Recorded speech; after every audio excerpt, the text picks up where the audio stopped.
Nii, tere ka minu poolt, ma loodan, et kõik on nüüd näha. Väga-väga põnev esitlus, aitäh sulle, Martin. See on alati minu meelest väga huvitav vaadata, millised asjad tagaplaanil toimuvad. Lisaks tuli mul meelde, et viimane kord, kui ma Openerist rääkisin Hea Kodaniku klubis, siis oli just avalikustunud, et Hillar Teder selle annetusega tegi, mis tundus tollel ajal väga veider. Aga räägin teile siis ühest tööriistast, mis meie oleme välja arendanud koos Open Knowledge'iga, Open Knowledge Estoniaga, siis me oleme koostööpartnerite hulgas on meil ka Justiitsministeerium ja Läti poolelt Transparency Internationali sealne ühing ja sealne andmekool. Kes ei tea, korruptsioonivaba Eesti on Eestis eksisteerinud juba peaaegu 21 aastat.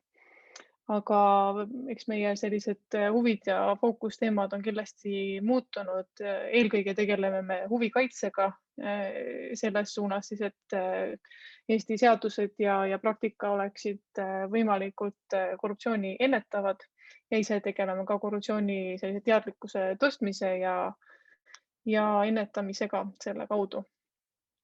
Aga lähme siis teema juurde, kuna meil aeg tiksub. Räägin teile sellisest asjast nagu Opener, kes soovib kohe kõrvale vaadata, kohe näitan teile ka näiteid, aga selline beta versioon on täiesti juba olemas aadressil opener.ee, mis siis arendasime välja eelmisel suvel ja oktoobris siis saime ka seda kaitsta Rahvusvahelise Valuutafondi finaalis, kus meid valiti selle ideega top 8 hulka.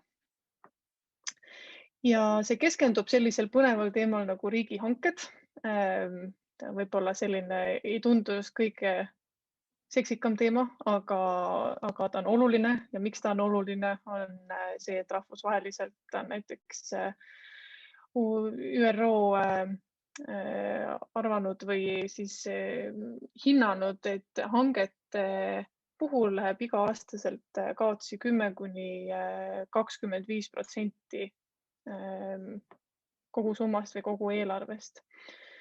Kui me mõtleme Eesti peale, siis Eestis näiteks 2019. aastal oli hangete maht peaaegu 3 miljardit eurot, mis tähendab seda, et kaotsi võib minna hinnanguliselt siis 29–72 miljonit, mis tähendab seda, et see on võrdväärne halvimal juhul näiteks Päästeameti aastaeelarvega.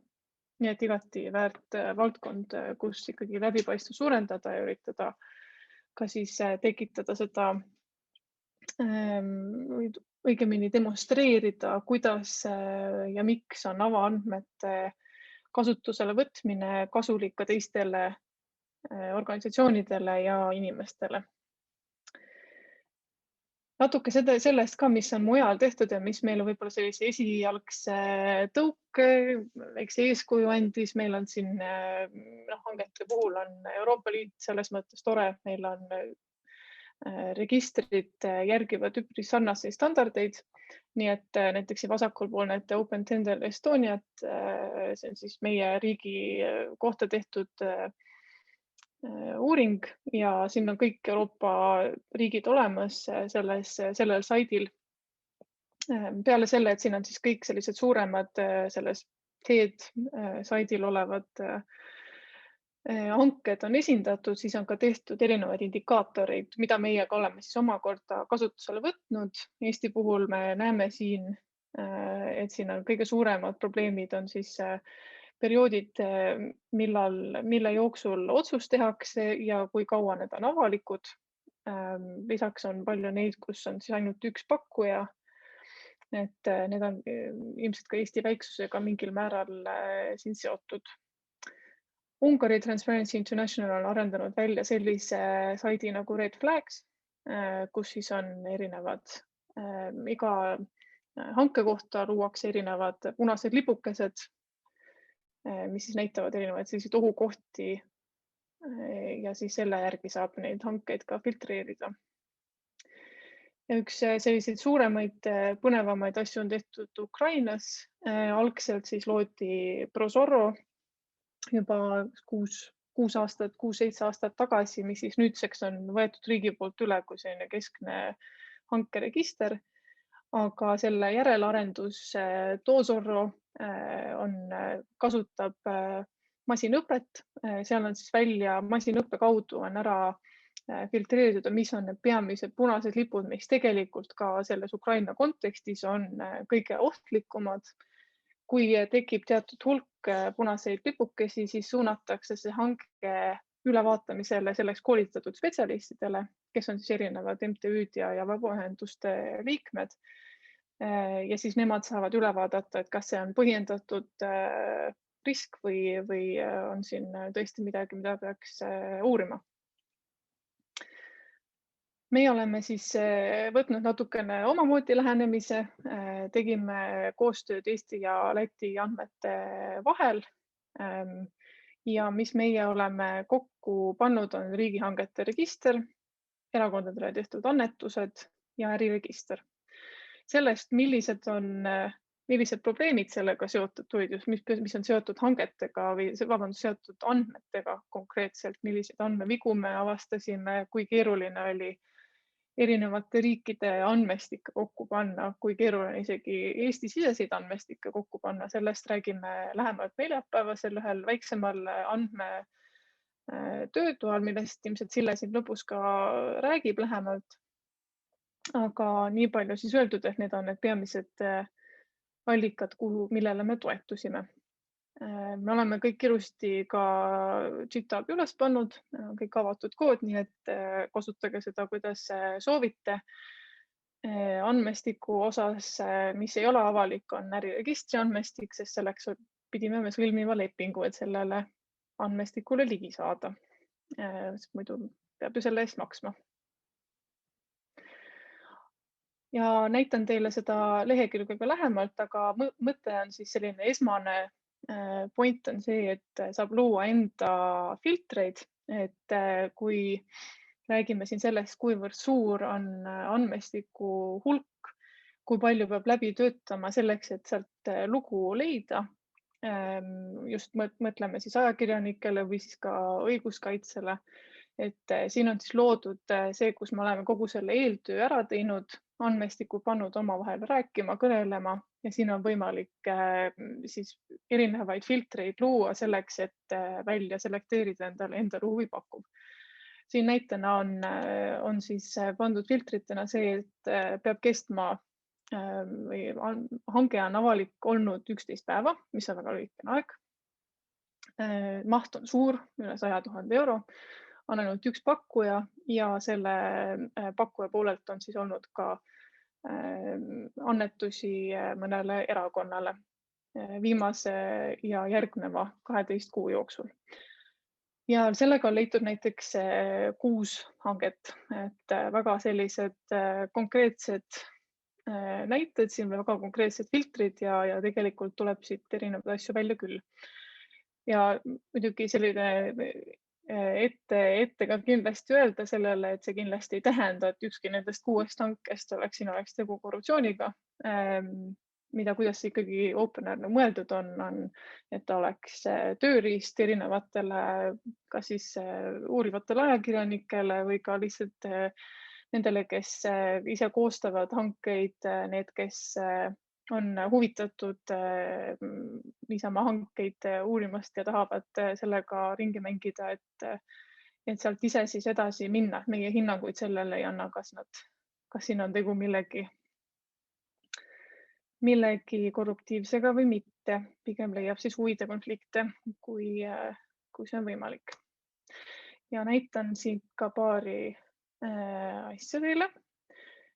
Üks näide on siis selline, kus on tehtud hanke teine osa, ehk siis tegu on siin minikonkursiga raamlepingu alusel.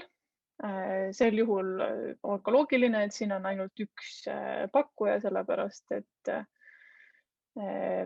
teisi või õigemini on tehtud siis väike selle lepingu sees on tehtud väike hange. Aga kuidas see siis välja näeb, mida me visualiseerime siin, on see, et me näitame ära ostja ehk siis see, kes hanke korraldas, kes antud juhul on Siseministeeriumi infotehnoloogia arenduskeskus. Nad on läbi viinud hanke, mis on väärt 100 000 eurot ja selle võitis aktsiaselts Helmes, kelle üks siis juhatuse liikmetest on annetanud enne ja pärast hanke toimumist 12 kuu jooksul ehk siis aasta enne ja aasta pärast, selle oleme võtnud algseks selliseks perioodiks, on annetanud nii erakond Isamaale kui Reformierakonnale, kellega on siis ka mõned teised isikud siin seotud 10 000 eurot mõlemale.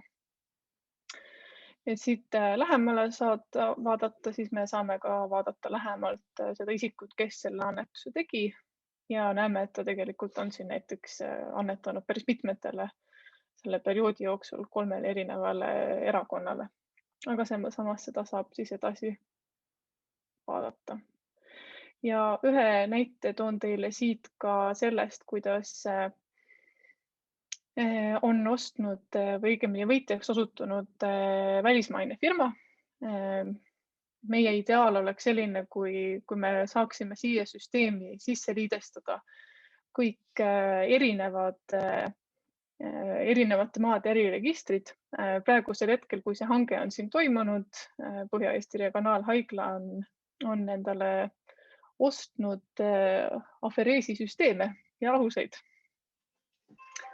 Ja selleks on ta siis saanud, võitjaks on saanud Fresenius Kabi Baltics, aga selle kohta otseselt me rohkem ka midagi ei näe, sellepärast et tegemist on välismaise firmaga. Niiviisi see asi siin välja näeb. Ja siin ma ka selle tutvustusega lõpetan. Eesmärk on siis, nagu ütlesin, huvide konflikte võimalikult automaatselt tuvastada ja pakkuda sellist tööriista erinevatele isikutele, et see on meil veel kindlasti arendamisel. Praegusel hetkel on seal andmed 2 aastast, 2018 kuni 2019. Ja siin lähinädalate jooksul saame ka mõned väga väikesed sellised lisandused ära tehtud.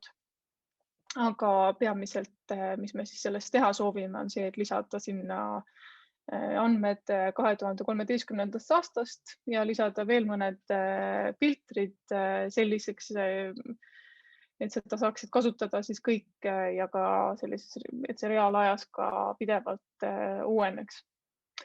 Nii et igasuguseid sisendeid ja mõtteid, kuidas seda veel paremaks teha, igatahes oleme sellele avatud.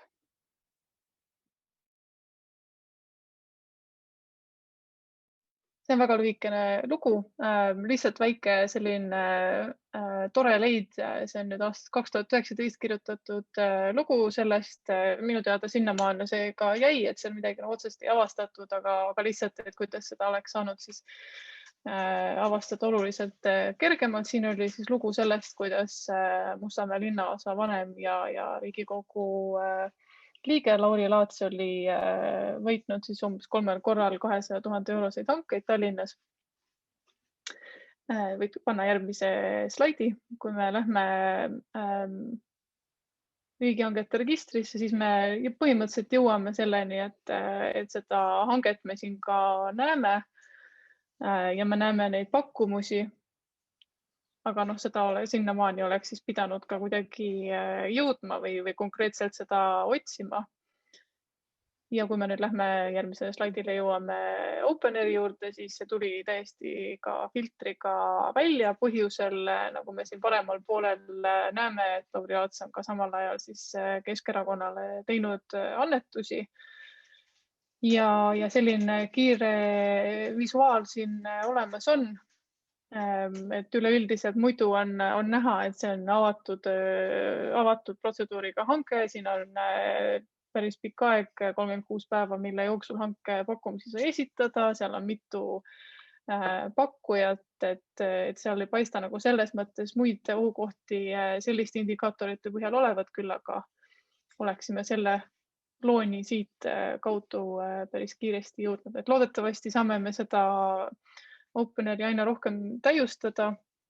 Kindlasti me ei saa sinna täpselt lisada selliseid asju nagu rahvastiku ristikregister või Facebooki sõbralistid, aga avalikku sellist andmestikku saame kindlasti ka siia juurde veel panna, näiteks siis need, kes on riigiametnikud või kuskilt pidi oleks seda ka saanud siia lisada, näiteks, et Lauri Laats Tallinna linnas ka samal ajal töötab. Ka minu poolt ongi kõik.